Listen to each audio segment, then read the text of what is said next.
I got so much motherfucking design on right now. Break it down, bring it back, make it clap. I got 3 old thoughts, new block, wear that thing. Bitches on my line, and you know. Bismillahirrahmanirrahim. Assalamualaikum warahmatullahi wabarakatuh. Kali ini saya akan menjelaskan tentang pengembangan persiapan mengajar. Perencanaan dan implementasi persiapan mengajar. Perencanaan dan pelaksanaan persiapan mengajar adalah perencanaan dan persiapan pelaksanaan pengajaran. Ini melibatkan serangkaian langkah penting bagi guru untuk mempersiapkan pengajaran. Proses tersebut meliputi penentuan tujuan pembelajaran, pemilihan pendekatan dan metode pengajaran, penyiapan bahan ajar, dan penilaian hasil belajar siswa.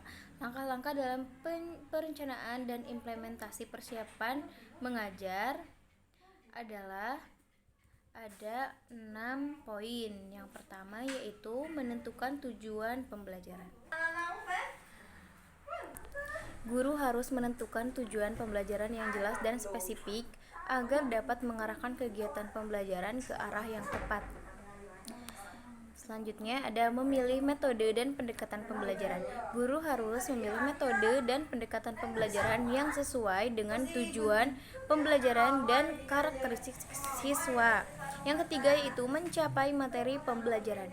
Guru harus menyiapkan materi pembelajaran yang sesuai dengan tujuan pembelajaran dan metode pembelajaran yang dipilih. Selanjutnya ada tersedianya media pembelajaran. Guru harus menyiapkan media pembelajaran yang sesuai dengan materi pembelajaran dan metode pembelajaran yang dipilih. Lalu ada menentukan teknik evaluasi pembelajaran. Guru harus menentukan teknik evaluasi pembelajaran yang sesuai dengan tujuan pembelajaran dan metode pembelajaran yang dipilih. Lalu ada melakukan refleksi dan evaluasi. Guru harus melakukan refleksi dan evaluasi terhadap proses pembelajaran yang telah dilakukan untuk mengetahui kelebihan dan kekurangan dari proses tersebut dan memperbaiki proses pembelajaran di masa depan. Selanjutnya ada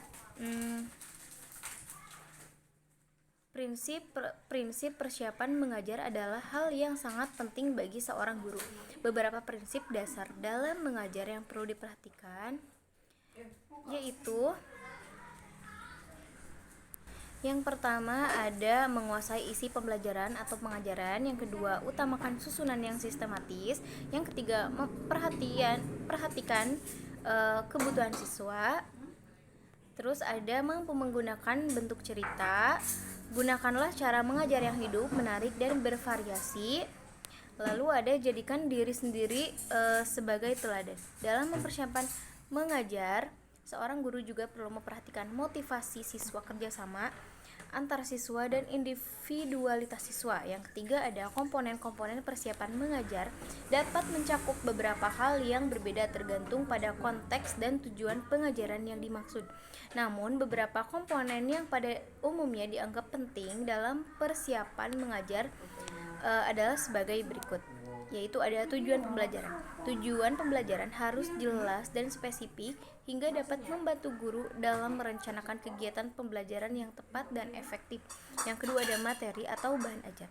Materi atau bahan ajar yang akan disampaikan harus dipilih dan disusun dengan baik agar sesuai dengan tujuan pembelajaran dan mudah dipahami oleh siswa. Yang ketiga ada metode dan media pembelajaran. Metode dan media pembelajaran yang digunakan harus disesuaikan dengan tujuan dan pembelajaran dan karakteristik siswa agar dapat meningkatkan efektivitas pembelajaran. Selanjutnya ada evaluasi pembelajaran. Evaluasi pembelajaran harus dilakukan secara teratur untuk mengetahui sejauh mana tujuan pembelajaran telah dicapai dan untuk mengevaluasi keefektifan metode dan media pembelajaran yang digunakan. Selanjutnya ada siswa. Siswa harus dipahami dengan baik, termasuk pengetahuan dan keterampilan yang diperlukan untuk menyampaikan materi dengan baik dan efektif. Selalu ada fasilitas dan lingkungan pembelajaran. Fasilitas dan lingkungan pembelajaran yang memadai juga harus dipersiapkan agar siswa dapat belajar dengan nyaman dan efektif. Lalu selanjutnya ada beberapa model persiapan mengajar, antara lain yaitu model Ropers. Model ini melibatkan guru mengikuti prosedur dan menggunakan unit pembelajaran sebagai proses yang diatur. Review. Selanjutnya, guru meninjau materi sebelumnya untuk memastikan siswa memiliki landasan untuk materi baru. Lalu gambaran umum, guru memberikan gambaran tentang materi baru yang akan dibahas. Selanjutnya, prestasi, guru mempresentasikan materi guru. Lalu ada latihan, guru memberikan latihan kepada siswa untuk mempraktekkan materi baru. Yang terakhir ada rangkuman, guru meringkas materi baru dan mengulas poin-poin penting. Yang selanjutnya ada model satuan pelajaran. Model ini melibatkan guru menyusun RPP yang meliputi mengidentifikasikan materi pelajaran, menentukan tujuan pembelajaran, memilih metode pengajaran, dan merencanakan penilaian dan kegiatan tindak lanjut. Identitas mata pelajaran, mengidentifikasikan materi pelajaran yang akan diajarkan. Kompetensi dasar, menentukan tujuan pembelajaran untuk mata pelajaran tersebut. Metode pembelajaran, yaitu memilih metode pengajaran yang sesuai dengan materi pelajaran dan tujuan pembelajaran. Penilaian, merencanakan penilaian untuk mengevaluasi pembelajaran siswa. Tindak lanjut, yaitu merencanakan kegiatan tindak lanjut untuk memperkuat pembelajaran siswa. Selanjutnya ada pengelolaan siswa adalah suatu proses yang melibatkan guru dan siswa dalam pembelajaran. Masalah siswa dapat muncul dalam berbagai bentuk seperti kesulitan dalam memahami materi, kekurangan motivasi, atau masalah perilaku. Untuk memecahkan masalah siswa, beberapa strategi yang dapat dilakukan antara lain mengidentifikasikan masalah. Guru perlu mengidentifikasikan masalah yang dihadapi siswa baik melalui observasi maupun interaksi langsung dengan siswa. Selanjutnya ada menganalisis masalah. Setelah masalah diidentifikasi, guru perlu menganalisis penyebab masalah dan faktor-faktor yang mempengaruhinya. Yang ketiga adalah menilai alternatif pemecahan.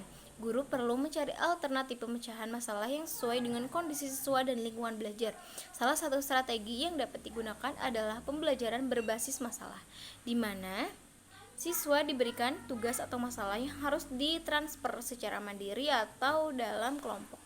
Dalam pembelajaran ini, siswa diajak untuk berpikir kritis dan kreatif dalam mencari solusi terhadap masalah yang diberikan.